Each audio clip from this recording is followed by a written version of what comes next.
ചിലർ നമുക്ക് വേണ്ടി മാറ്റിവെക്കുന്ന സമയമുണ്ട്. അത് തന്നെയാണ് അവർ നമുക്ക് തരുന്ന പരിഗണനയും. നോക്കൂ, പരിഗണനയാണ് ഏതൊരു മനസ്സും ആഗ്രഹിക്കുന്നത്. അതുകൊണ്ട് മനസ്സിലാക്കുക, സ്നേഹത്തിൻ്റെ സുന്ദരമായ രൂപങ്ങളിൽ ഒന്നാണ് പരിഗണന.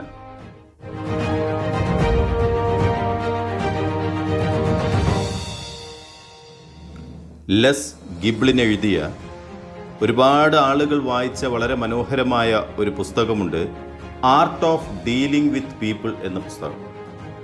ആ പുസ്തകത്തിൽ പറയുന്ന ചില കാര്യങ്ങൾ നമുക്കൊന്ന് നോക്കാം.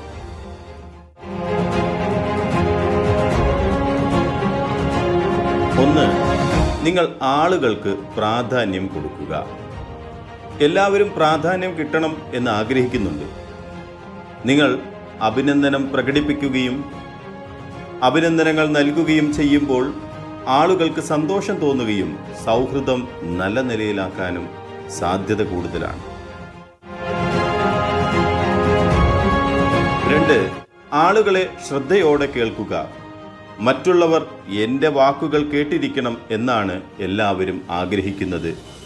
സംസാരിക്കുന്നവർ എന്താണ് ചിന്തിക്കുന്നതെന്നും അവർ എന്താണ് അർത്ഥമാക്കുന്നതെന്നും നിങ്ങൾ ശ്രദ്ധിക്കുക. മാത്രമല്ല, അവർക്ക് നിങ്ങളോടുള്ള ബഹുമാനവും ആത്മവിശ്വാസവും കൂടുകയും ചെയ്യും.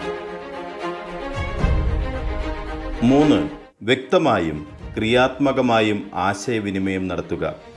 വ്യക്തമായും സൗഹൃദപരമായും നിങ്ങൾ സംസാരിക്കുക.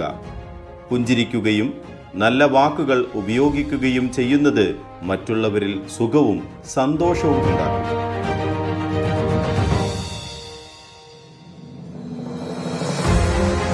മുഖഭാവങ്ങളും വളരെ പ്രധാനമാണ് എന്നത് മറക്കരുത്. 5, ക്ഷമയോടെ ഇരിക്കുക. മറ്റുള്ളവരെ നിങ്ങൾ മനസ്സിലാക്കുക. മറ്റുള്ളവർ എന്താണ് ചിന്തിക്കുന്നത് എന്നതുകൂടി മനസ്സിലാക്കുക. ശാന്തമായും ദയയോടെയും പ്രതികരിക്കാനും വഴക്കുകൾ ഒഴിവാക്കാനും മികച്ച സംഭാഷണങ്ങൾ നടത്താനും ക്ഷമ നിങ്ങളെ സഹായിക്കും.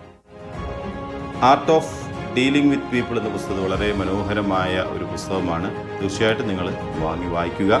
ഈ പുസ്തകം ആവശ്യമുള്ളവർ ഈ നമ്പറിലേക്ക് ഒരു വാട്സപ്പ് ചെയ്യുക. നിങ്ങളുടെ അഡ്രസ്സിലേക്ക് ഈ പുസ്തകം വാങ്ങി അയക്കാം. Thank you so much.